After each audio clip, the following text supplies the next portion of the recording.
Good day, everyone, and welcome to another PHPRunner tips and tricks tutorial.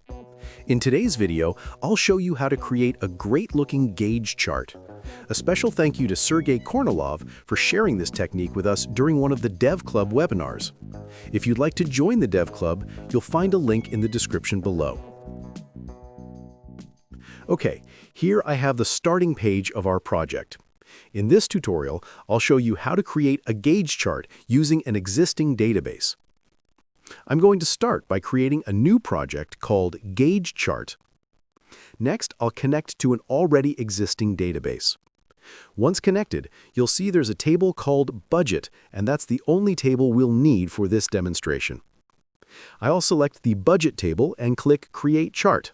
The software automatically suggests the name Budget Chart, and that's fine, so I'll click Next. Here's the SQL query for the Budget Chart section. The only thing I want to change is the column name Remaining. I'll rename it by giving it an alias, so it becomes Remaining as Remaining Balance. If I click Results, you can see what we have.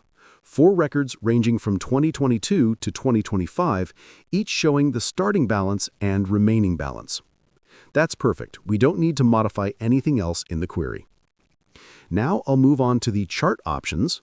From here, I'll select Gauge Chart as the type. For the series, I'll choose Remaining Balance, and that's all we need to configure at this stage.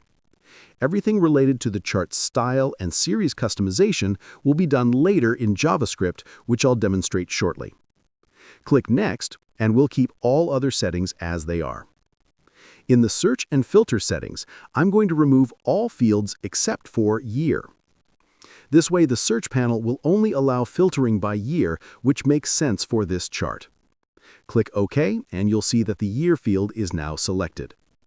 Next, I'll continue through the steps, leaving everything else as is. I won't create a login page for this demo. Here's our new chart page. Notice the search panel on the side. It includes the year field, which lets us filter the chart data. Because the gauge chart only works correctly with a single record and our dataset contains 4, we'll need to add some code in the Before Display event. Here's the code you'll need to add.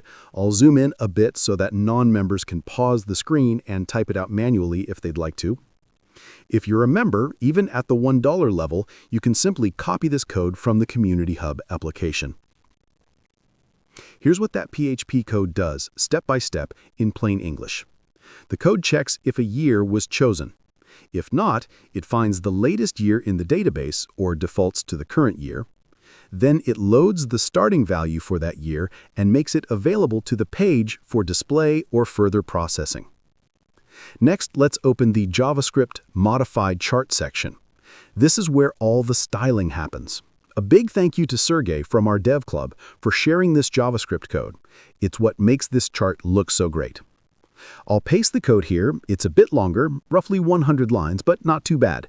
Again, members can copy it directly, while everyone else can pause and type it out as I scroll through slowly.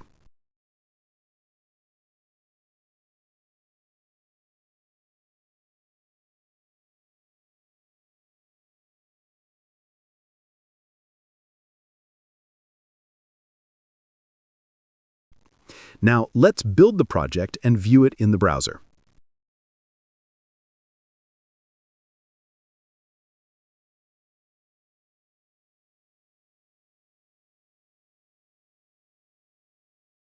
First, here's the budget grid, just the standard data we saw earlier in the database.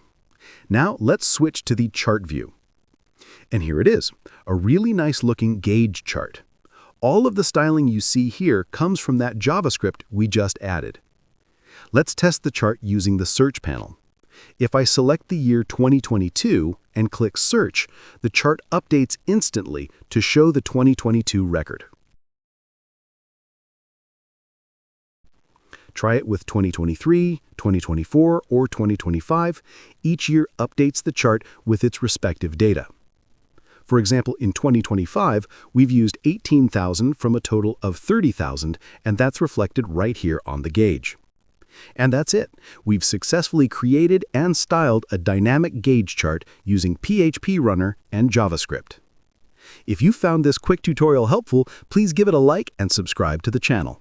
Thanks for watching, and I'll see you in the next one.